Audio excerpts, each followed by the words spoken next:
Boa tarde! Hoje é quinta-feira, dia 14 de novembro, e nós vamos falar sobre a explosão no Supremo Tribunal Federal, ali na Praça dos Três Poderes, e também sobre o debate a respeito do fim da escala 6x1. Ficou interessado nesses assuntos? Então vem com a gente que o programa já está no ar.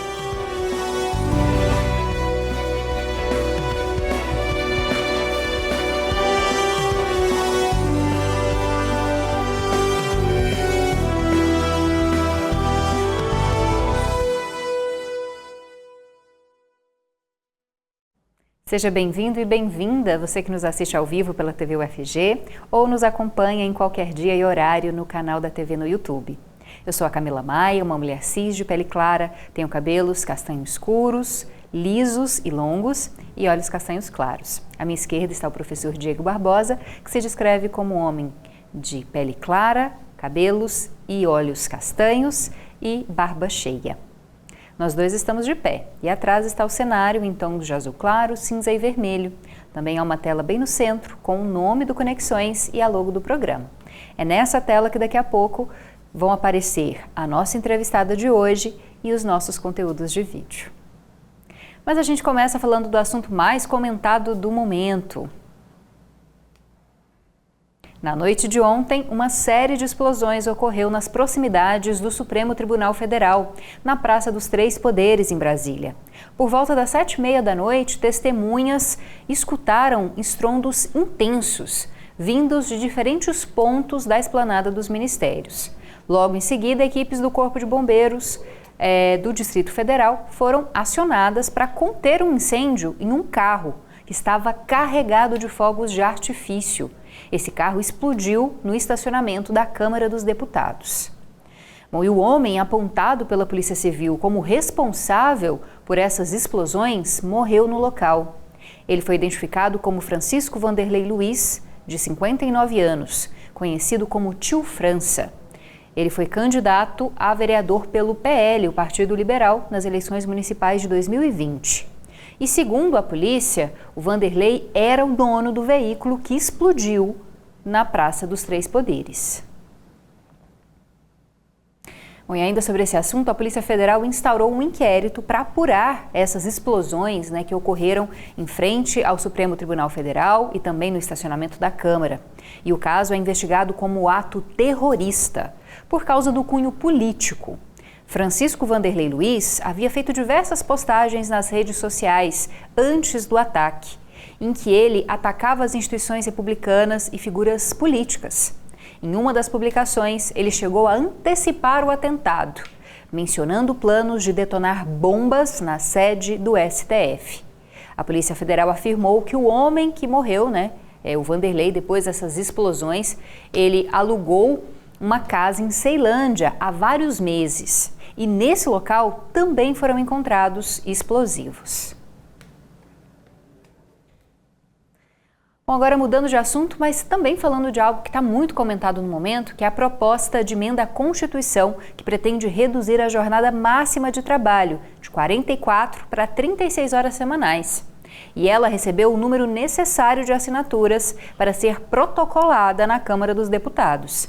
Segundo a deputada federal Érica Hilton, do PSOL, que é autora dessa proposta, ela já passava de 260, do número de assinaturas, na verdade já passava de 260 no início da tarde de ontem. E para se tornar uma matéria em tramitação na Câmara, uma proposta precisa de no mínimo 171 assinaturas. Bom, o protocolo da proposta é apenas o início da discussão, que precisa passar por comissões especiais na Câmara e no Senado até a aprovação. E a gente continua falando sobre essa proposta de emenda à Constituição que busca o fim da escala de trabalho conhecida como 6x1, que é trabalhar 6 dias e folgar apenas 1. E esse se tornou um tema muito comentado, principalmente nas redes sociais nos últimos dias. Com certeza você já viu vários posts, talvez você tenha feito posts também divulgando a sua opinião. Para a gente entender um pouquinho melhor dessa proposta e dos impactos sobre a vida do trabalhador, a gente conversa agora com a advogada Bárbara Freitas, que aparece aqui de forma remota para a gente. Olá, Bárbara, muito obrigada pela sua presença. Seja bem-vinda ao Conexões. Olá, Camila. Boa tarde, professor Diego. Boa tarde a quem estiver nos ouvindo. É um prazer vir aqui falar sobre esse assunto. Antes da gente começar, gostaria só que você fizesse uma rápida descrição física para o nosso público cego de baixa visão.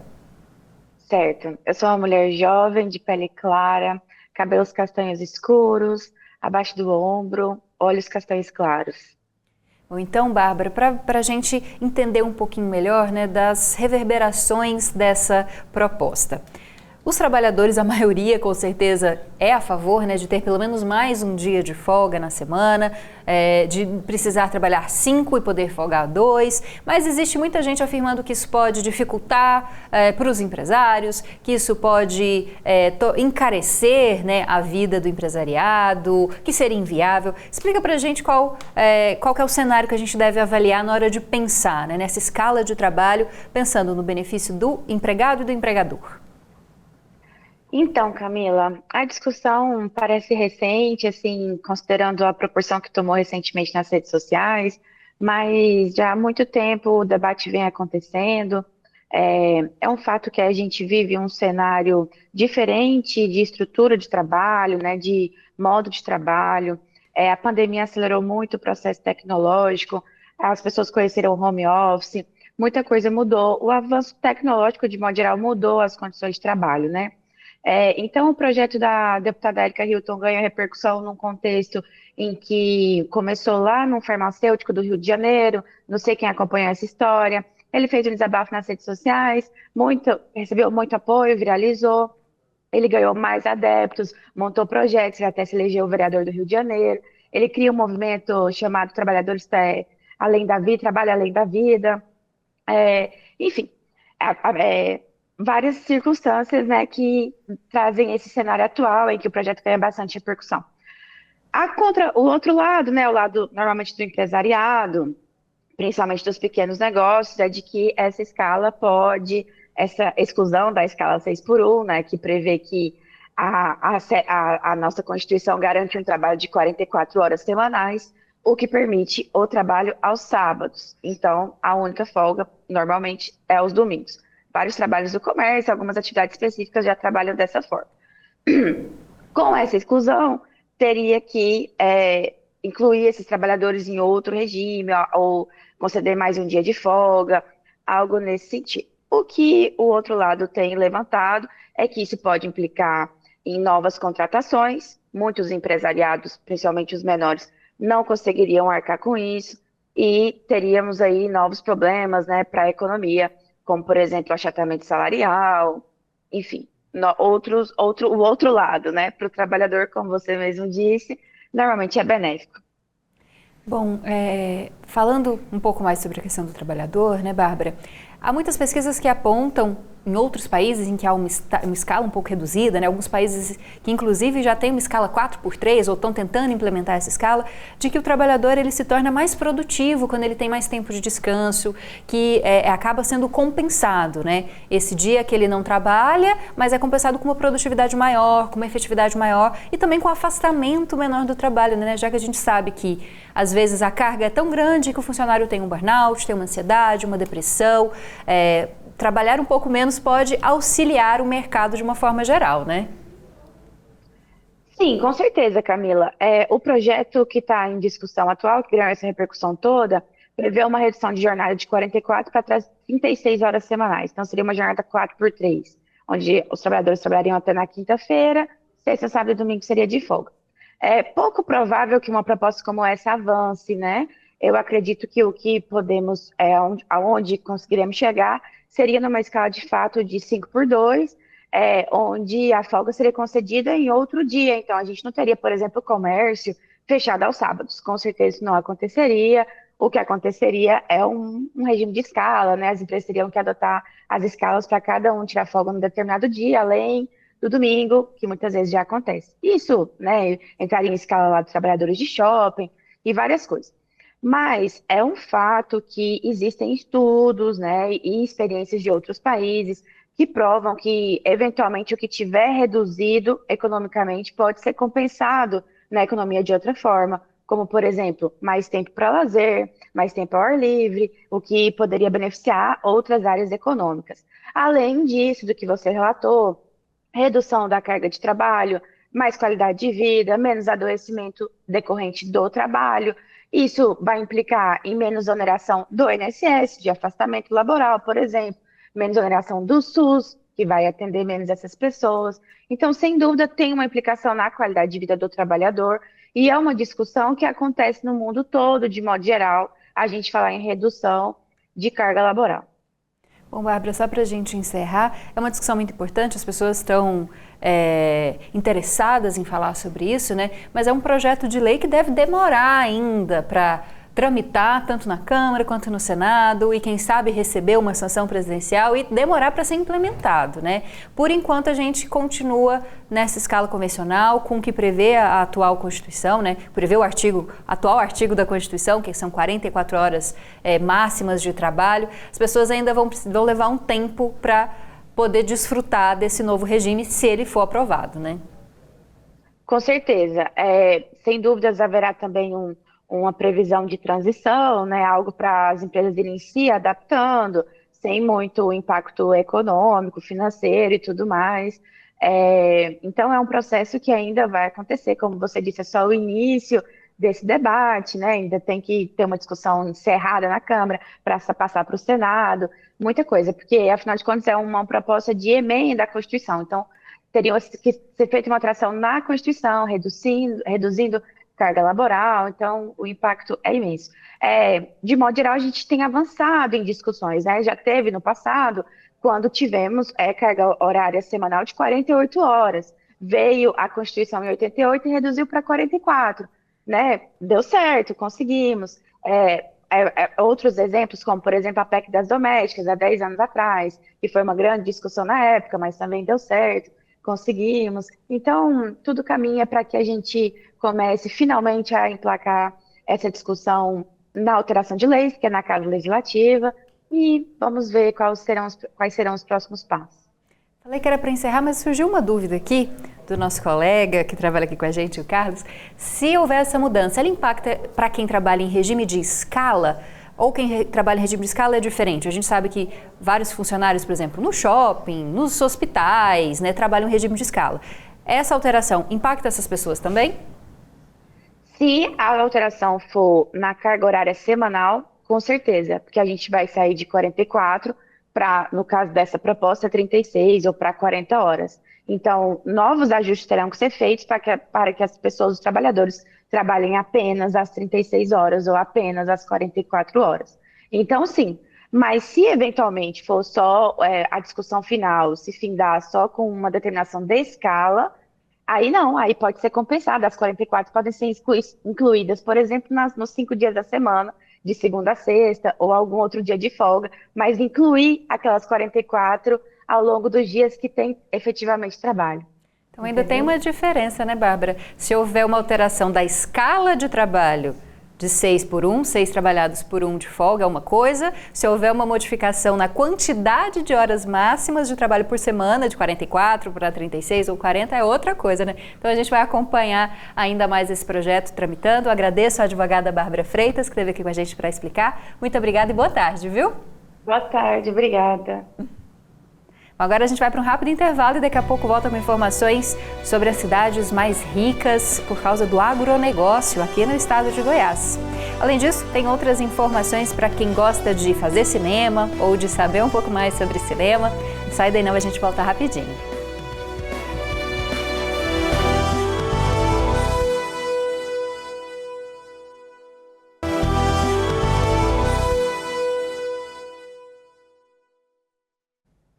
Estamos de volta com Conexões de hoje e agora tem uma informação bem interessante.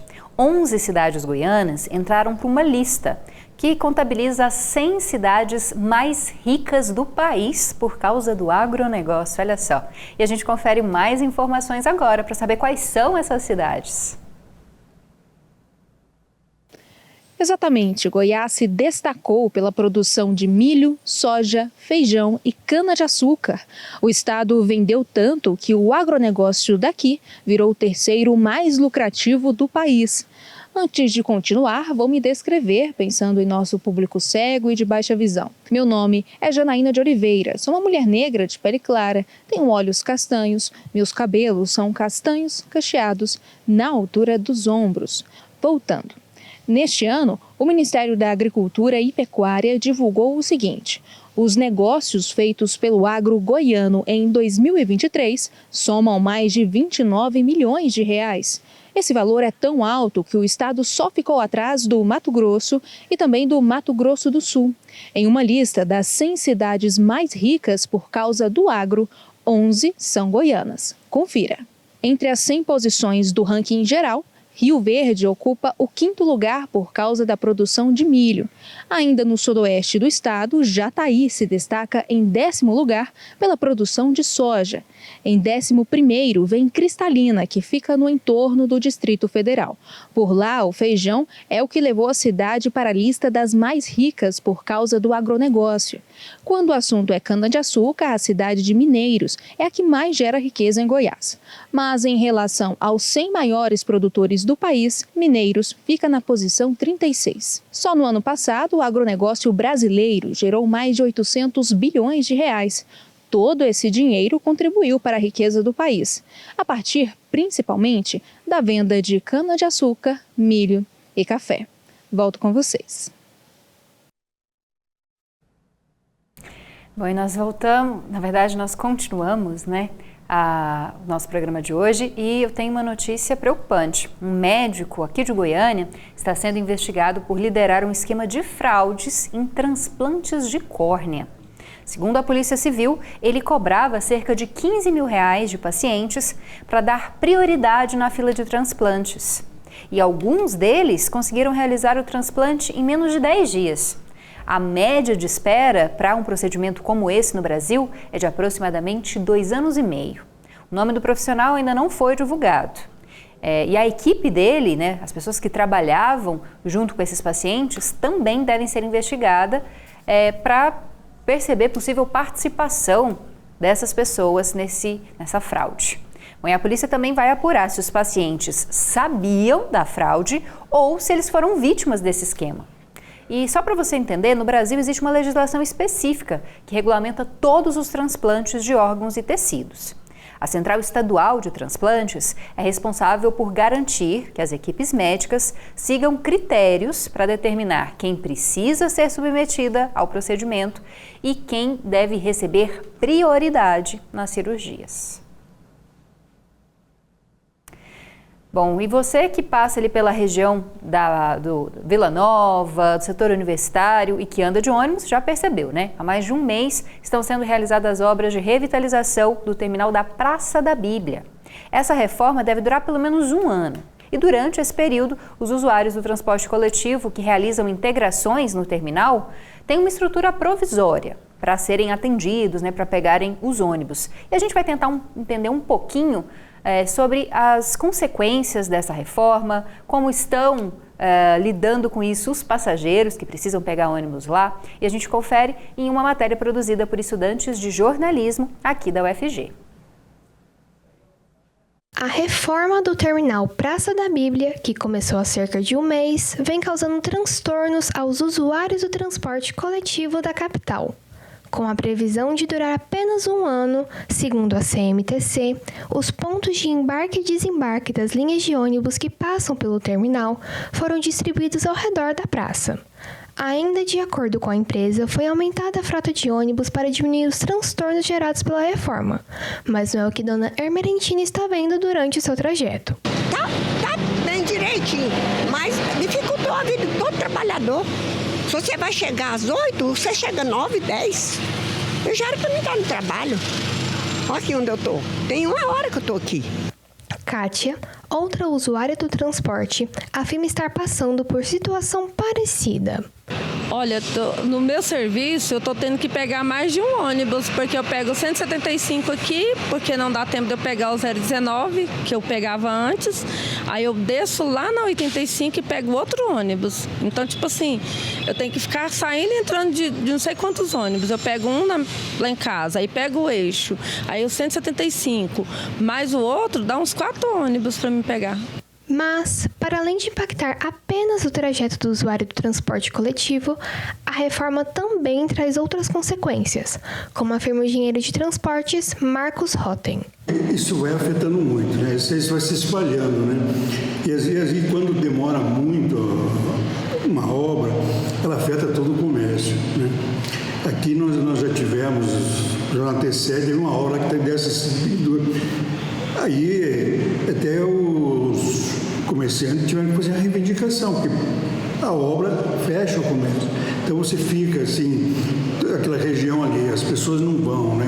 Se você falar assim, vai na Praça da Bíblia, eu só vou se não tiver opção, né? Aí às vezes tem algum comércio que eu frequento lá, que as pessoas frequentam, então isso vai tudo afetando. Então, às vezes é até difícil a gente medir quanto que porque vai se expandindo. Por exemplo, aí eu passo aqui, aí tem aquela dificuldade, aquela confusão, então isso vai criando um transtorno para o entorno também.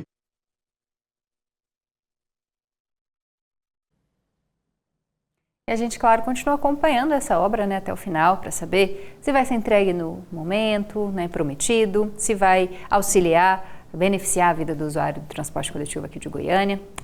Bom, mas eu estou quase encerrando o nosso programa de hoje, né? Estamos, eu e o professor Diego, e agora a gente traz 2 dicas para realizadores audiovisuais interessados na área. A primeira dica é que o evento Imagens em Trânsito, não vou saber dizer exatamente, né? O Joguinho da Velha 01, pode ser assim? Imagens em Trânsito, Joguinho da Velha 01, promove o encontro entre um cineasta e artista visual, o Rafael de Almeida, que aparece aqui na imagem, e um jornalista e crítico de arte italiano, chamado Matteo Bergamini. Essa atividade será realizada a partir das 9 horas da manhã, na Vila Cultural Cora Coralina. E a participação é gratuita, viu? Não exige nenhuma inscrição prévia, é só chegar lá na segunda-feira, 9 horas da manhã, na Vila Cultural Cora Coralina, para participar e para ver essa conversa, então, entre esses 2 realizadores. Bom, e por último, também uma dica sobre cinema, as inscrições de filmes, né, com temática LGBTQIAPN+, no Festival Internacional de Cinema da Diversidade Sexual e de Gênero de Goiás, o DIGO, estão abertas até amanhã, viu? 15 de novembro. Elas são gratuitas e permitem a participação de produtores profissionais e amadores. A 10ª edição do DIGO será realizada do dia 12 ao dia 15 de dezembro no Cine Ouro. O tema desse ano é Natal da Diversidade, um Natal diferente, colorido e para todos os corpos. Além da exibição de filmes, o festival também tem atrações drags, palestras sobre respeito à diversidade no trabalho e outras ações também. Para você ficar sabendo mais sobre como se inscrever ou sobre a programação do festival, acesse esse site que está aparecendo aqui na tela, digofestival.com.br, digofestival.com.br. Eu e o professor Diego agradecemos a sua presença e a sua companhia. Te esperamos amanhã, feriado, com mais conexões aqui na TV UFG ao meio-dia, viu?